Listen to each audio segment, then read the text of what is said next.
diesem Teil gehen wir auf den Grid Analyzer im Detail ein, und zwar auf die jeweiligen Ausführungen des Grid Analyzers.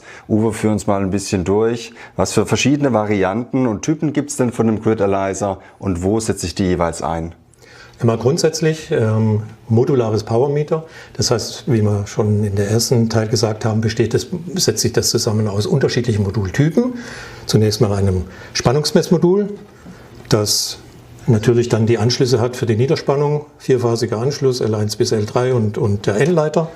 Das misst dann die Spannung und stellt es dem Power Meter System zur Verfügung, und daran anschließend kann ich dann weitere Strommessmodule, die dann die Ströme der Abgänge messen und der einzelnen Phasen messen. Es gibt unterschiedliche Anwendungen natürlich in der Trafostation, im Kabelverteiler. Die entscheiden sich in erster Linie durch die Ströme, die da fließen, und die Leitungsquerschnitte, in denen die fließen. Deswegen gibt es unterschiedliche Ausführungen des Strommessmoduls mit unterschiedlichen Rogowski-Spulendurchmessern. Den wir hier zeigen, der hat 50 mm Durchmesser. Der Messbereich geht hier bis 1 Kiloampere. Der ist also gedacht für Abgangsmessungen. So wie wir es hier sehen, so wie wir es hier genau sehen. Schematisch. Gibt es in 3-Phasen- oder 4-Phasen-Ausführung. Hier haben wir die 4-Phasen-Ausführung. Bei der 3-Phasen-Ausführung wird der N-Leiter nicht gemessen, der wird dann intern berechnet aus den anderen Messungen. Das sind schon mal 2 Varianten davon.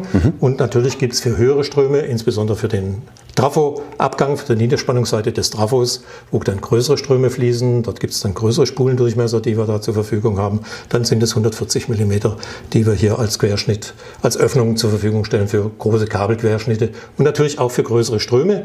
Strommessbereich geht hier bis 2 Kiloampere.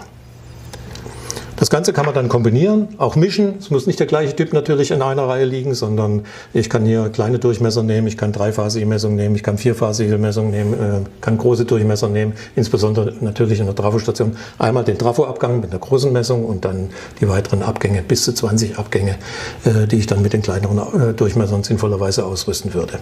Super, vielen Dank für die Insights und die Ausführungen des Grid Analyzers. Wir würden weitergehen im nächsten Teil und Bezug darauf nehmen auf die Rogowski Coils. Da gibt es auch noch mal ein paar Features. Bleiben Sie dran für den nächsten Teil.